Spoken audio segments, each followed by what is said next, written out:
Olá, você que nos acompanha no programa Razões da Fé deste domingo, 26 de fevereiro de 2023, aqui pela Rádio Miriam Caravaggio, 95.7 FM, neste horário das 7 às 8 da manhã, o primeiro horário, ainda com a reprise das 10 às 11 da noite, no Spotify da Rádio Miriam Caravaggio a partir das 9 horas e também no Facebook e YouTube da Diocese de Caxias, sempre aos domingos a partir das 8h30 da noite e nas segundas-feiras à noite pela TV Serra, canal 526 da NET. Nós te convidamos a se inscrever no nosso canal no YouTube. Você pode acessar lá Diocese de Caxias do Sul, se inscrever e ativar o sininho para receber todas as nossas notificações dos vídeos, das mensagens que a gente publica todas as semanas. Nosso tema de hoje: Doutrina Social da Igreja, o princípio de cuidar da vida. Nossos convidados deste domingo: o padre Miguel Mosena, que é sacerdote da Diocese de Caxias do Sul, tem formação em Filosofia e Teologia, atualmente é vigário paroquial na Paróquia Cristo Rei, em Bento Gonçalves, e coordenador da região pastoral de Bento. Olá, padre Miguel, obrigado pela tua presença. Salve a todos os ouvintes, meu cumprimento a você que nos acompanha nesse programa Razões da Fé. A minha saudação ao Felipe, também ao Odair, fomos colegas de seminário lá no início da trajetória. E é uma alegria poder chegar até você, chegar até sua casa, onde você estiver. Como convidado também temos o Odair Camati, que tem licenciatura em Filosofia pela Universidade de Caxias do Sul, mestrado em Filosofia pela mesma instituição, e também doutorado em Filosofia pela Unicinos. Camati é professor de Filosofia e assessor de diversos cursos e palestras, além de nos ajudar a integrar equipes de trabalho na Diocese de Caxias do Sul. Obrigado, Camati, pela tua presença. Olá, Felipe. Saudação a ti, também ao Padre Miguel. Uma alegria estar aqui com vocês para discutir e debater um tema tão importante aí para a nossa vida da igreja e também para a nossa vida como um todo, como cidadãos do mundo. Então, nós estamos no terceiro programa da série sobre a doutrina social da igreja, o compêndio da doutrina social. Nós iniciamos esta série para trabalhar também a temática da campanha da fraternidade desse ano, que começou já na última quarta-feira de cinzas, com o tema Fraternidade e Fome e o lema Dai-lhes vós mesmos de comer. Nós somos chamados como igreja a trabalhar esta temática junto com outras tantas que nos últimos anos nos chamam a refletir e também a agir na vida das nossas comunidades.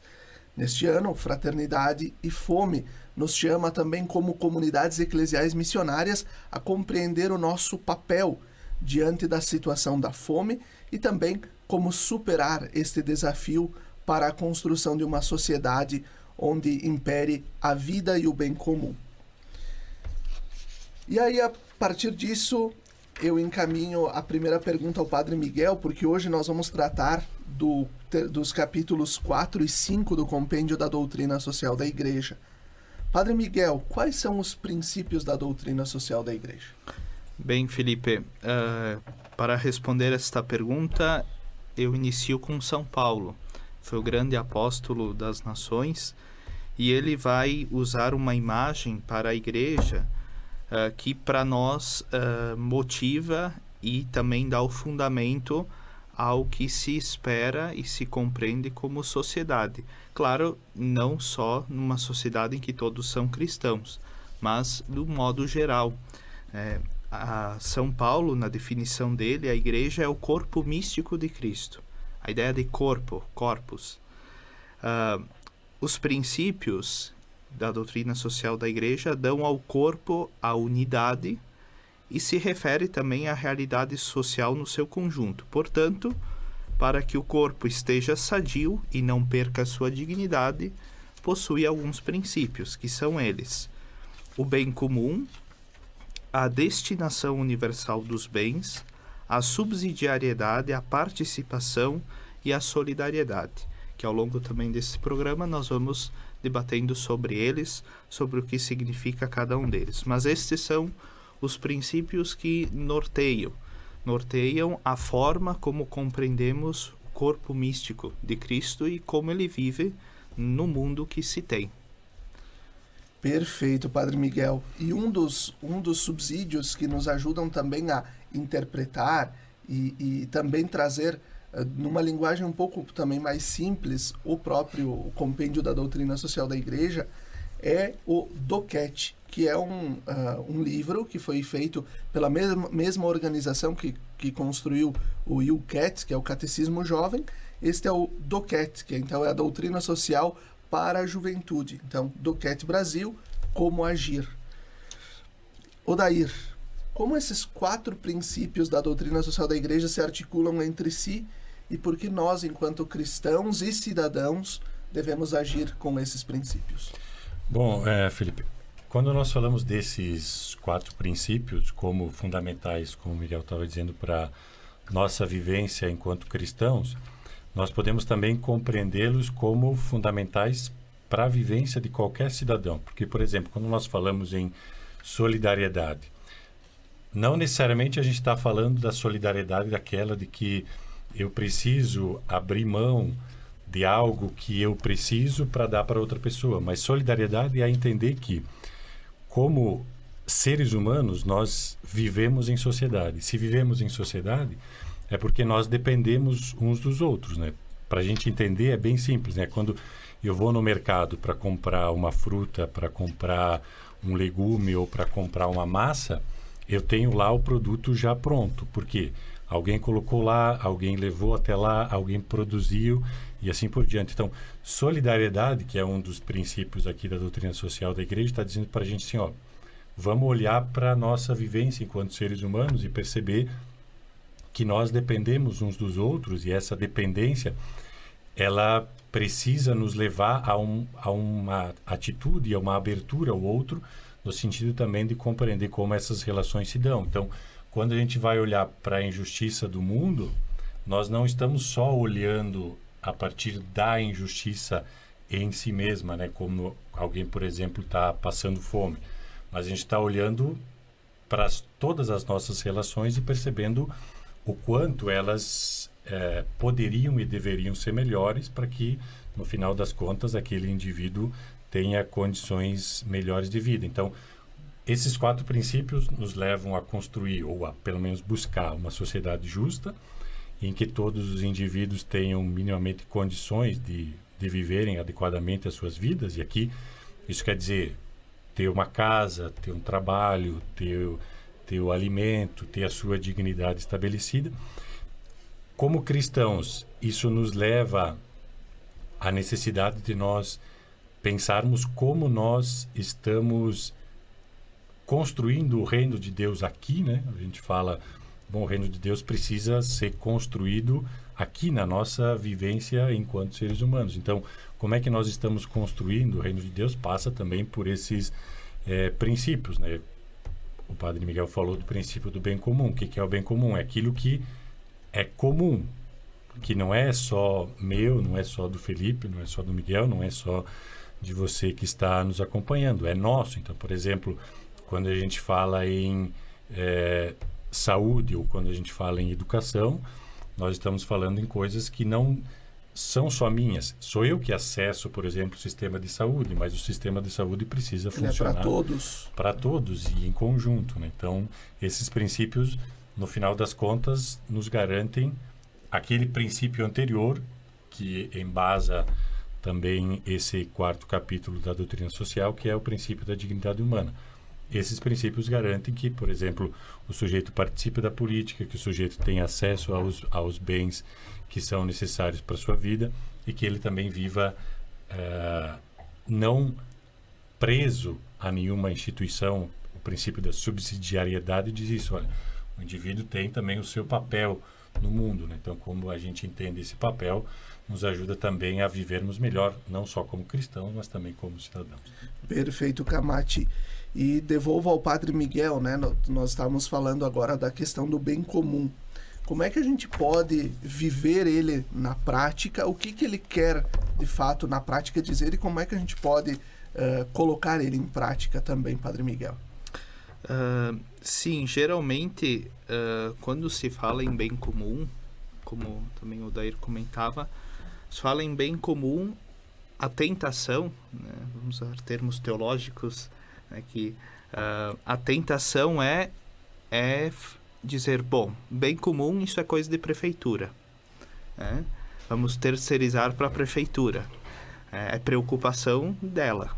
Claro que numa sociedade, numa organização comunitária de sociedade, o poder público, ele tem sua missão e sua importância em garantir a todos os cidadãos as condições para ter uma vida digna.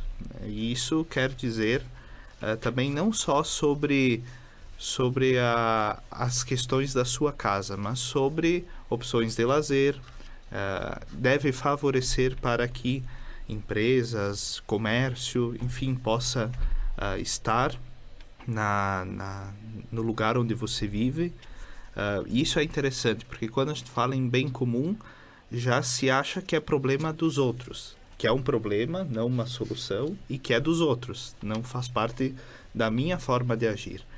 E aí eu queria citar o próprio compêndio, quando fala do bem comum, lá na página 101 vai dizer assim: o bem comum não consiste na simples soma dos bens particulares de cada sujeito do corpo social, sendo de todos e de cada um, e permanece comum, porque indivisível e porque somente juntos é possível alcançá-lo, aumentá-lo e conservá-lo.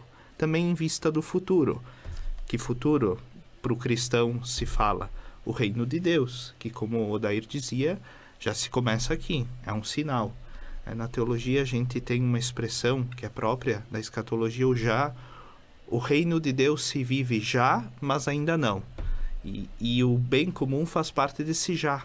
Desde já precisamos trabalhar para a construção do reino. Então, em vista do futuro, se refere a isso. Assim como o agir moral do indivíduo se realiza em fazendo bem, assim o agir social alcança a plenitude realizando o bem comum. O bem comum, portanto, pode ser entendido como a dimensão social e comunitária do bem moral. Eu lembro que aqui é muito na nossa região, começou assim. A prefeitura, o poder público veio depois. Mas na nossa história, as famílias tiveram que se reunir, se unir e pensar os espaços comuns, desde as capelas, o espaço do cultivo espiritual, os salões, o espaço do lazer. Claro que hoje há inúmeras formas de lazer, divertimento, que não são mais só os salões. As escolas. As escolas, então... a minha avó, lá no interior de Carlos Barbosa, ela acolheu na casa dela a professora, que vinha de uma outra comunidade e que posava nas famílias, porque não tinha onde ficar, para poder dar aula na escolinha da comunidade. Então, quando se fala em bem comum, claro que hoje não se volta a fazer isso, né? Mas esse é o princípio, né? Poder pensar o que é comum a todos e favorecer que se tenha condições para isso.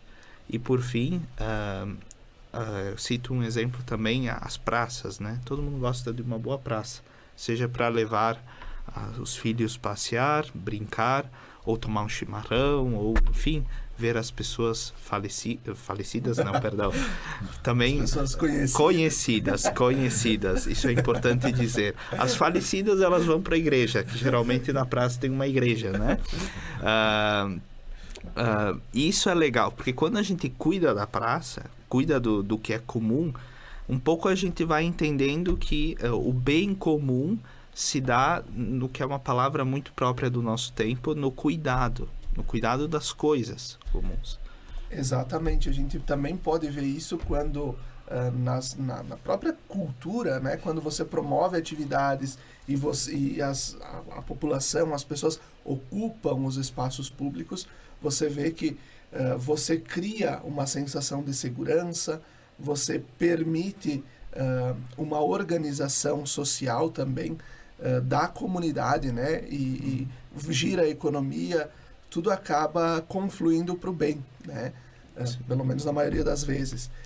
E também, né, Felipe, eu acho que é interessante que e faz parte deste princípio do bem comum a questão da integração das coisas. Não olhar as coisas em gavetas, né? Não colocá-las em gavetas, não.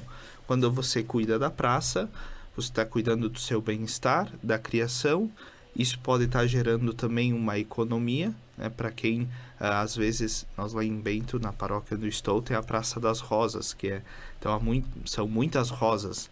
E, inicialmente, elas foram plantadas para, além de servir para ornamentar a igreja, hoje já não serve mais para isso, mas também era para que a população pudesse levar para casa.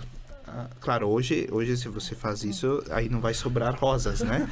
Mas era um pouco esse o intuito. Às vezes você tem uma pessoa da sua família que está triste, enfim, aí vai sua esposa, vamos supor, né? Aí vai o marido, pega uma rosa e leva para a esposa.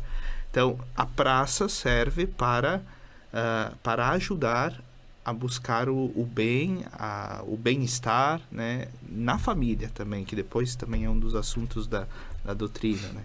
Então, acho que isso é importante, a questão do cuidado. Eu acho que é importante a gente também, né, citar, a gente vê também na internet as diversas polêmicas que se tem criado também acerca da campanha da fraternidade, né, com esse tema fraternidade e fome, como nos últimos anos a internet e muitos grupos ultraconservadores dentro da nossa igreja têm criado polêmicas, né? E uma das polêmicas é por que olhar para a questão da fome, para a questão da prática da comida, mas não se preocupar na quaresma com a salvação das almas. Mas acho que é importante a gente ter consciência de que nos salvamos por inteiro, de que a salvação não é somente da alma, mas mesmo Santo Antônio dizia que quando sofre o corpo, sofre também a alma, né? Quando a gente fala então do comum, nós estamos falando em coisas que dependem de uma relação com alguém, né? Por exemplo, eu não posso ser solidário comigo mesmo.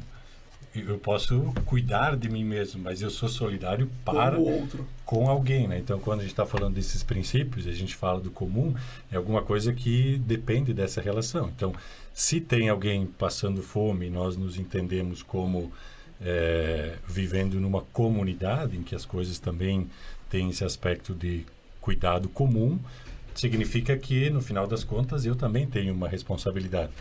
Não significa dizer que individualmente eu, o Miguel, o Felipe, cada um de nós, tenhamos que resolver os problemas das pessoas que cruzam o nosso caminho. Não.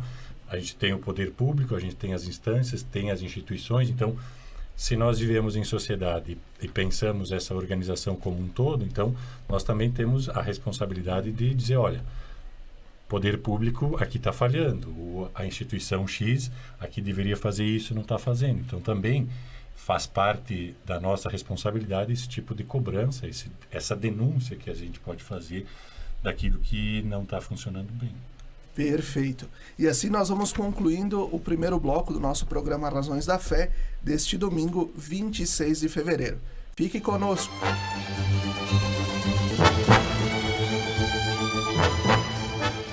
Estamos de volta com o segundo bloco do nosso programa Razões da Fé deste domingo, 26 de fevereiro de 2023, aqui pela Rádio Miriam Caravaggio, 95.7 FM, e também pelas redes sociais, plataformas digitais e pela TV Serra.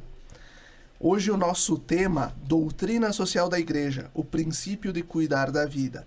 Nossos convidados, o Padre Miguel Mosena e o mestre em filosofia, doutor em filosofia, Odair Camati. Nós terminamos o segundo bloco falando do bem comum terminamos o primeiro bloco falando sobre o bem comum e também eu relacionei algo relacionado à campanha da fraternidade, né? O documento, o texto base da campanha vai nos falar o seguinte: em abril de 2022, apenas 41,3% dos domicílios brasileiros tinha seus moradores em segurança alimentar. 58% viviam algum nível de insegurança alimentar, dos quais 15,5% conviviam com a fome. Em números absolutos, isso significa que do total de 211,7 milhões de brasileiros e brasileiras, 125 milhões convivem com alguma insegurança alimentar, leve, moderada ou grave, dentre os quais mais de 33 milhões de pessoas enfrentam a fome no nosso país. São 15,5% da população brasileira.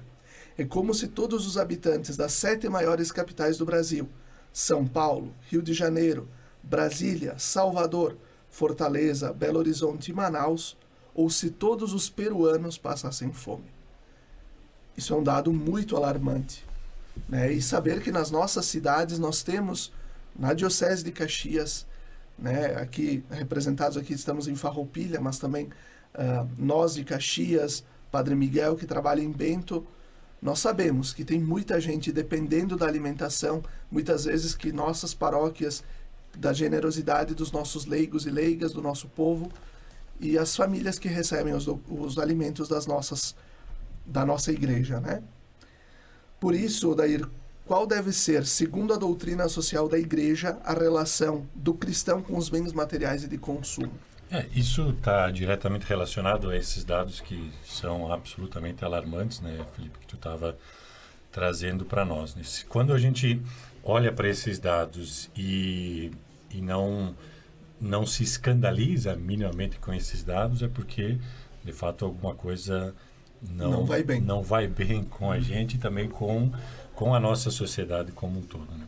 Então, a nossa relação com os bens de consumo, eu diria, primeiro, a partir da doutrina social da igreja, ela é uma relação de não dependência.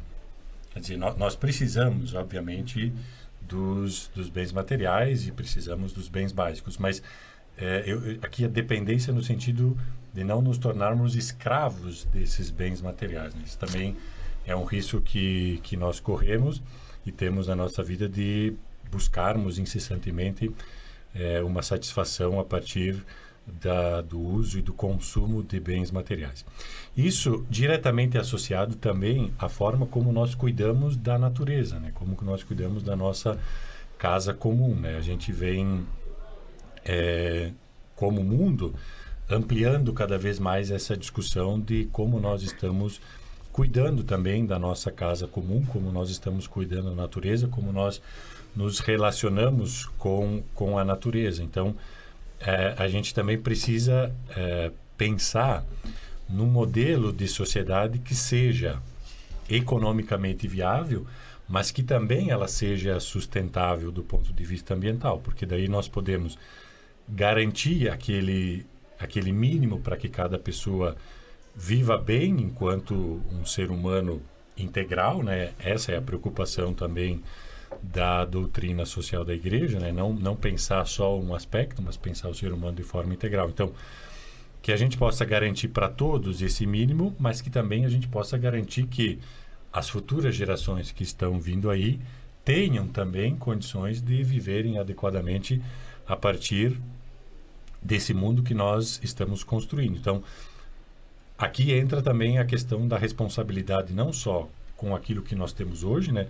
Então, aquilo que o Felipe falava do problema da fome, nós temos que enfrentar isso enquanto sociedade, e a igreja também tem um papel nisso, de auxiliar as pessoas diretamente nas suas vivências concretas, mas também de, fazendo essas relações com outras instituições, garantir que esse processo tenha continuidade, que cada uma das instituições acabe assumindo a sua responsabilidade. Então, no final das contas, o que nós queremos e buscamos, estamos aqui refletindo, é o que garante que as pessoas possam viver e viver com plenitude.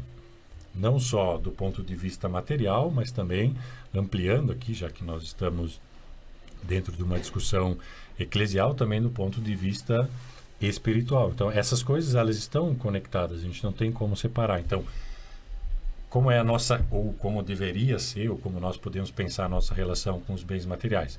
Eles são necessários, são importantes, a gente precisa deles, todos nós precisamos deles, então precisamos pensar de forma mais ampla como garantir a justiça, mas também nós temos uma responsabilidade para com o lugar que nós vivemos, que nós recebemos, é um dom, é um presente, é uma dádiva, nós termos uma natureza tão perfeita, no sentido de que nos oferece tantas possibilidades para a gente viver. Então, temos que cuidar dela também. Em complementação ao que o Camati nos traz aqui, eu recordo a Gaudium et Spes, número 69, está aqui no Duquette, também uma das citações dela, a Gaudium et Spes do Concílio Vaticano II, que vai nos dizer o seguinte: Deus destinou a Terra com tudo que ela contém para o uso de todos os seres humanos e dos povos, de modo que os bens criados devem chegar equitativamente às mãos de todos, segundo a justiça,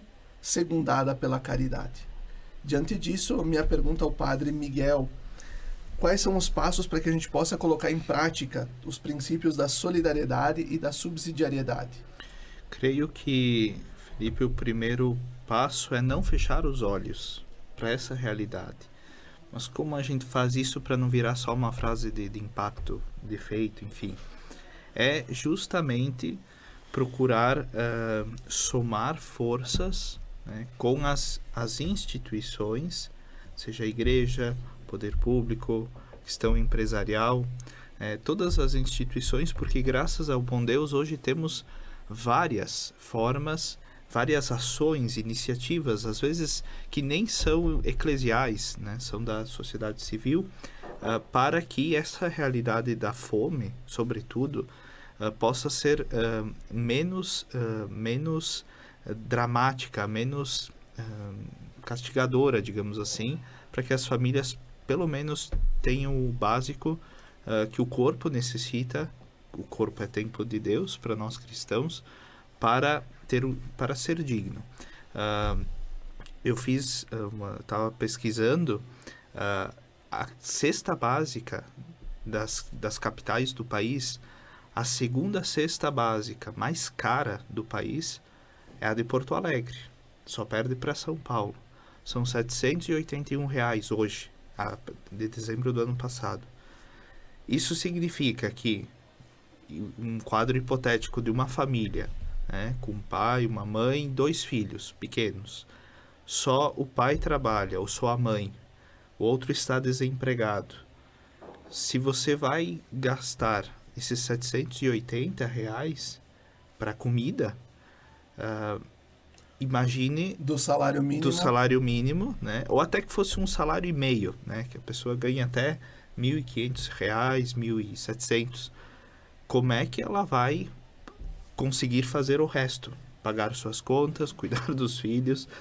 Então é um absurdo, né? Você é meio que obrigado então a se alimentar mal, porque uma cesta básica é arroz, feijão, farinha, açúcar, são os nutrientes básicos que o organismo precisa.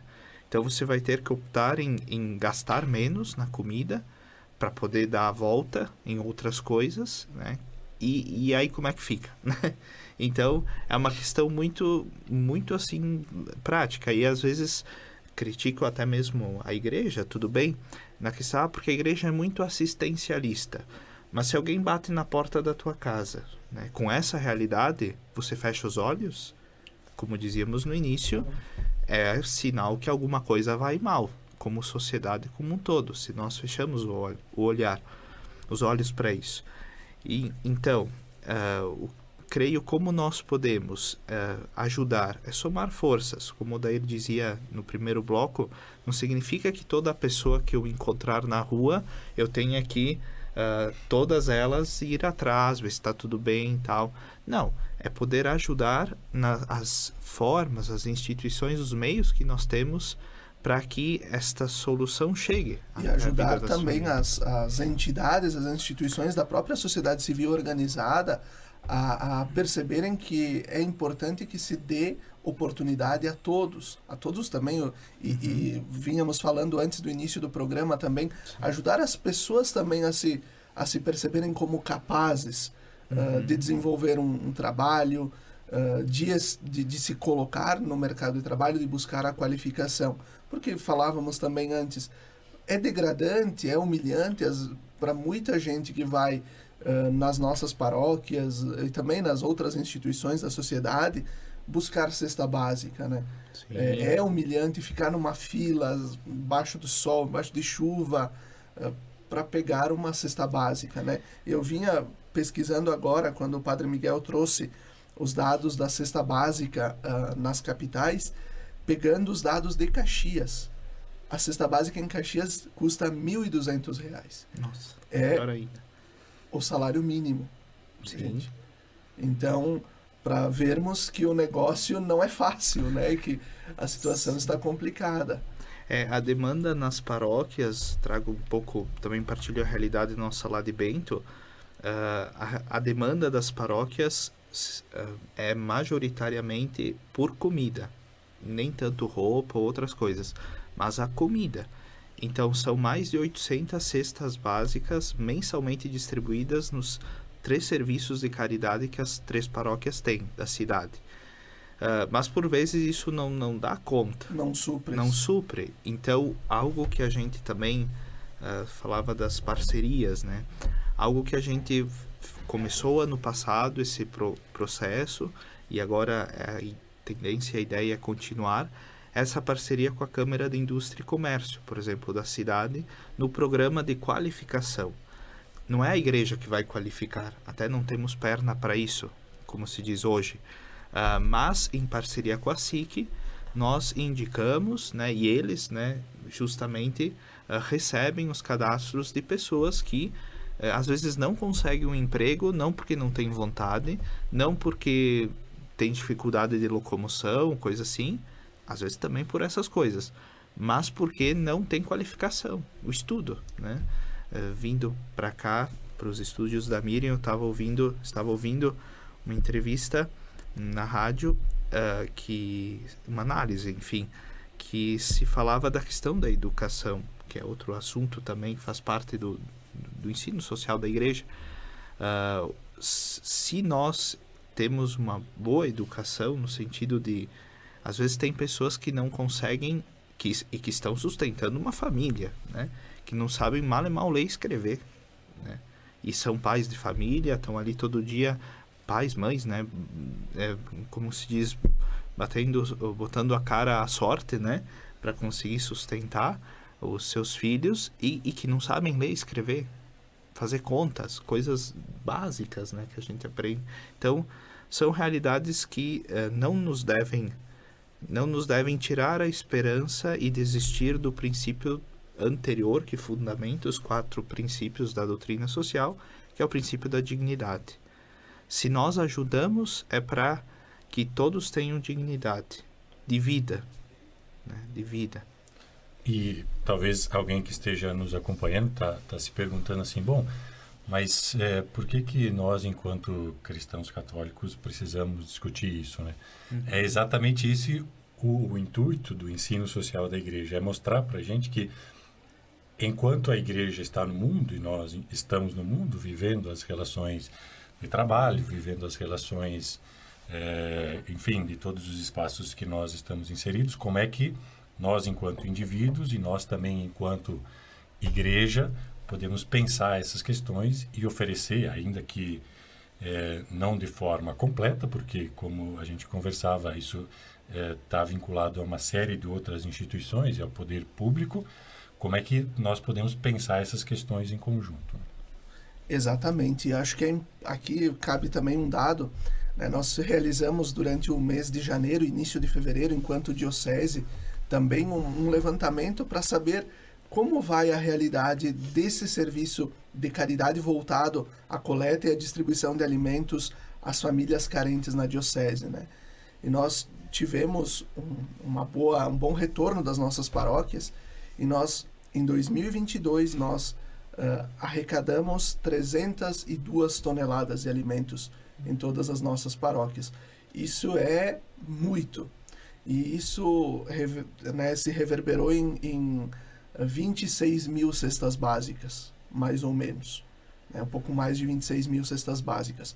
Então, a igreja busca fazer a sua parte. É claro que ela sempre vai ser tratada como assistencialista.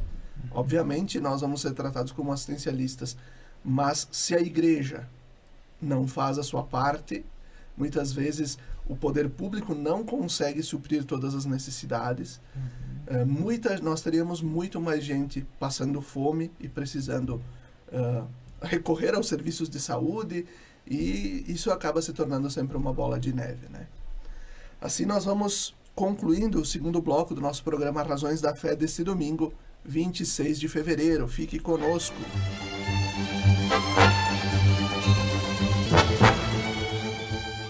Estamos de volta com o terceiro bloco do nosso programa Razões da Fé deste domingo, 26 de fevereiro de 2023, com o tema Doutrina Social da Igreja, o princípio de cuidar da vida. Estamos na Rádio Miriam Caravaggio, 95.7 FM, também nas redes sociais da Diocese de Caxias do Sul, no Spotify e na TV Serra, canal 526 da NET. Nossos convidados hoje, o Padre Miguel Mosena e o doutor em Filosofia, Odair Camati. Agora nós vamos, nesse último bloco, tratar sobre um dos capítulos, o capítulo 5 da Doutrina Social da Igreja, do Compêndio, que é sobre a família, né? Nós já vimos nos outros blocos falando da família. No segundo bloco tratamos diretamente sobre a questão também do bem comum, da fome, né? Da fome que atinge as nossas famílias.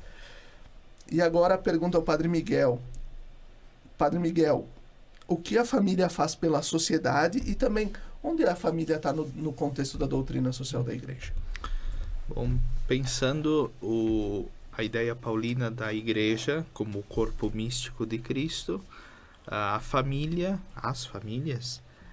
ela está inserida dentro deste corpo, forma o corpo e dá visibilidade ao corpo. Eu acho que quando se fala em família, a gente pensa na família tradicional, né, que nós somos habituados a conhecer, pai, mãe, filhos, mas também a realidade, ela se impõe. Eu lembro um professor meu da teologia, ele sempre dizia, você tem o que é o ideal, em vista do reino, já eu ainda não. Mas nem sempre o que é o ideal é o real. Então temos várias situações, falávamos no bloco anterior das famílias, das filas nos serviços das nossas paróquias para ganhar auxílio, né, para o alimento. Muitas dessas pessoas que vão são vovós, né, que vão com os netos, que tem que cuidar dos netos porque ou o pai está preso, a mãe abandonou a criança, e essa é a família, né? Então, isso é uma situação limite, tem tantas outras, ou às vezes, eu acho que é uma questão, também um assunto muito bonito, quando diante de um abandono de uma criança, né, no início da infância, há casais que adotam. A adoção sempre foi algo muito estimulado pela Igreja e faz parte para que se tenham todos vida e que se cuide dos... Aliás, o órfão é uma das categorias do pobre, né? O órfão, o estrangeiro e a viúva. Então, quando nós optamos pelos pobres, não estamos optando apenas pelos pobres de materiais, sem recurso financeiro, mas também por aqueles que foram abandonados na infância e precisam de uma família, né? A família é este lugar, este santuário, é o santuário da vida, né? Onde a vida vai acontecendo.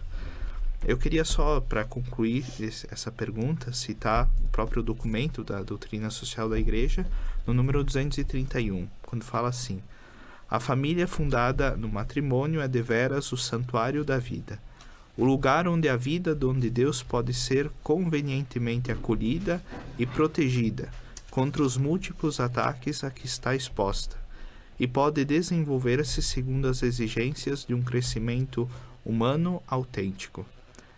É interessante que é ali onde nós encontramos o porto seguro, né? Quando há problemas na nossa vida, qual é a primeira referência que vem?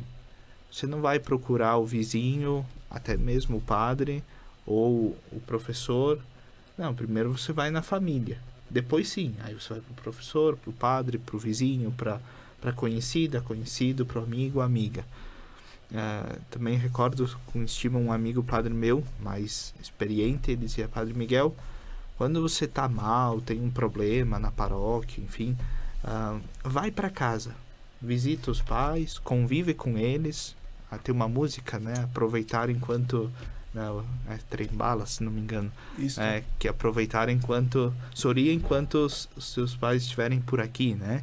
Que a vida é trem-bala, parceiro, né? E a gente só é passageiro, né? Então, é um pouco esse o sentido. Eu diria... claro, a doutrina social da igreja vem antes do que esta música, né? Mas ela pode expressar bem um pouco o sentido, assim, da família na doutrina social.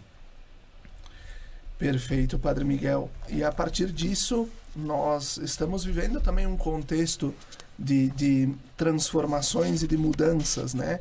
Também é um tempo de muitas discriminações diante desses modelos novos de famílias, né? O Padre Miguel trazia também essa questão muito do nono, da nona, ou, né, que criam o netinho, né? Que é um contexto de família também, né? A gente vive também a questão da discriminação, muitas vezes pelas famílias compostas pelo público LGBTQIA+, enfim, a gente vive todo esse contexto. E também muitas vezes o princípio de colocar em evidência aquilo que nós chamamos, entre aspas, da tradicional família brasileira e católica, né? Fechando as aspas. Odair, diante disso, como construir uma sociedade de respeito às opções e também da responsabilidade para com os filhos de Deus? Essa, com certeza, Felipe, é uma questão complexa, mas fundamental para a gente pensar enquanto igreja e enquanto sociedade também.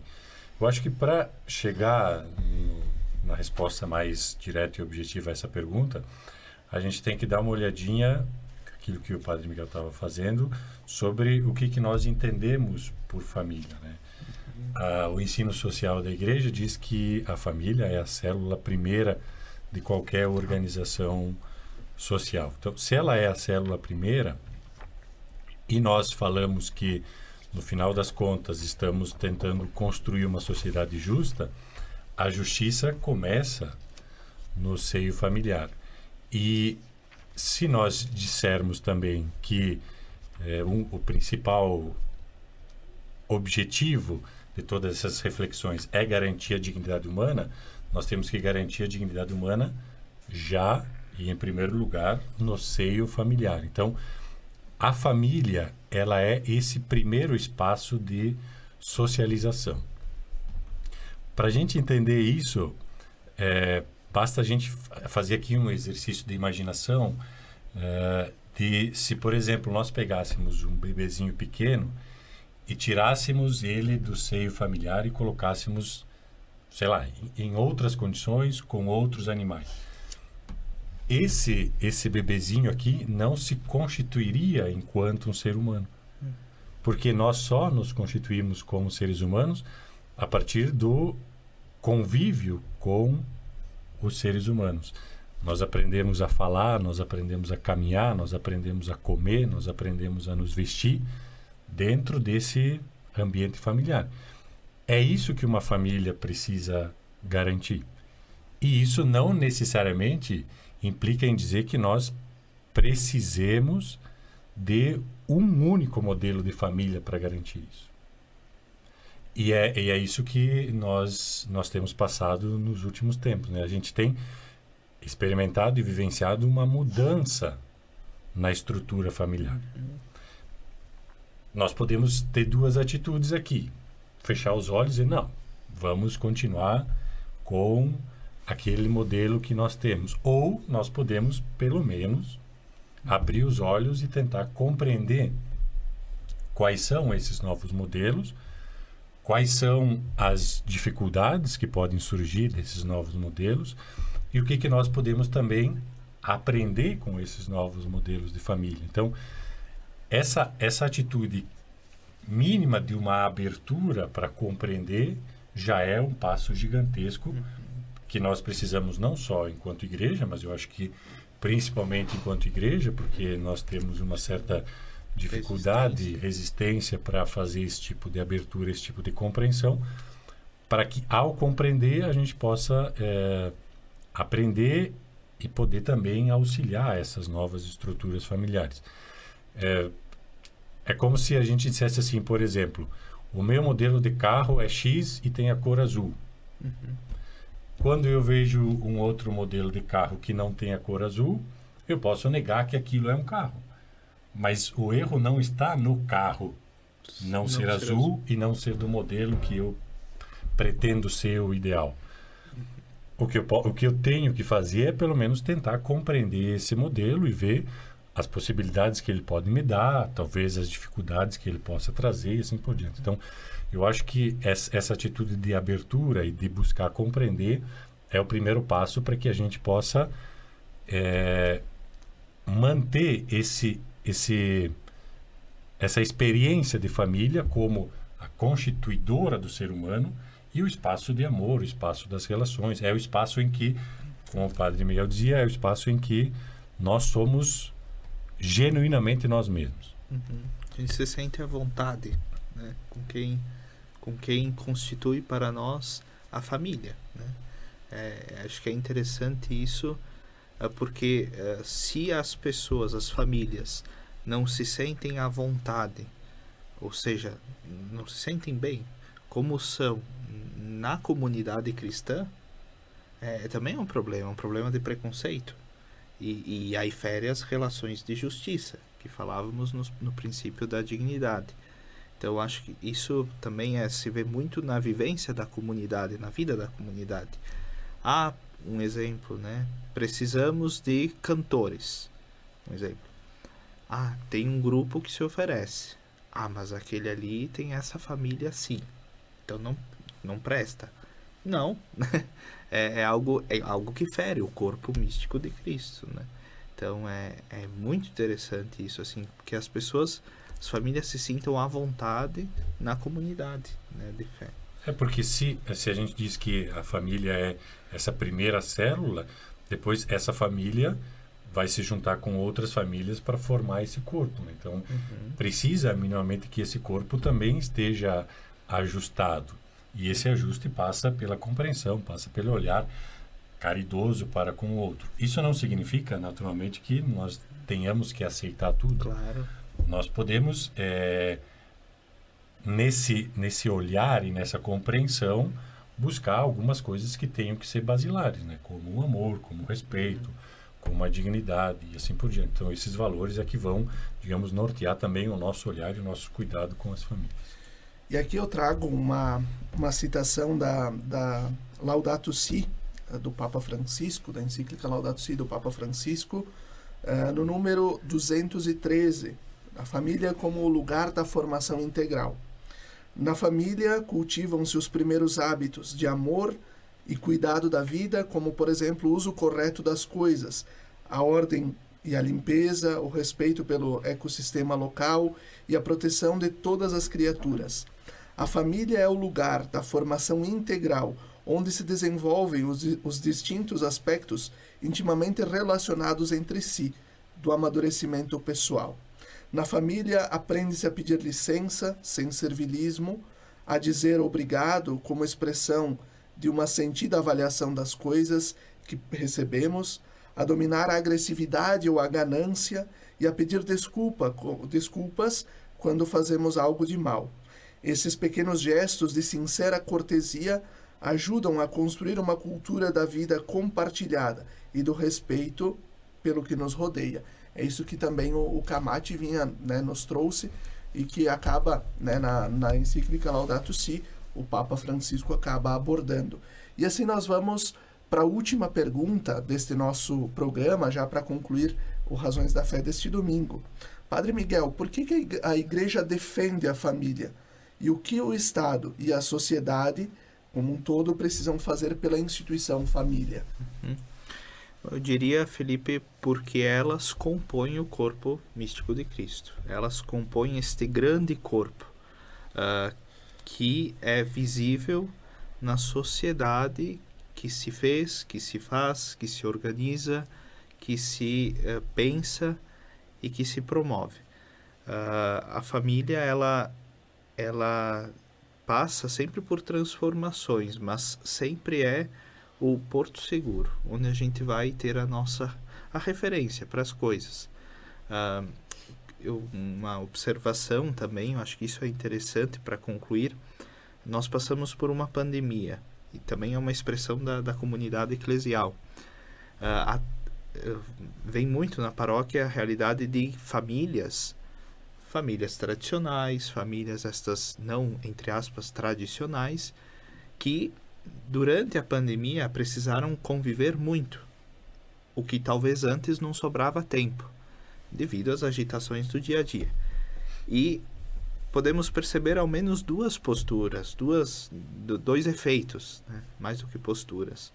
Um primeiro, da família ter se fortalecido, os integrantes. A união entre eles. A união, o fato de se conhecerem mais, estarem mais juntos, rezarem juntos, partilharem juntos. Aí os pais voltam aos tempos de catequese, né? Quando tem que ajudar o filho ou a filha nas atividades da catequese, da escola, enfim, de outras formas.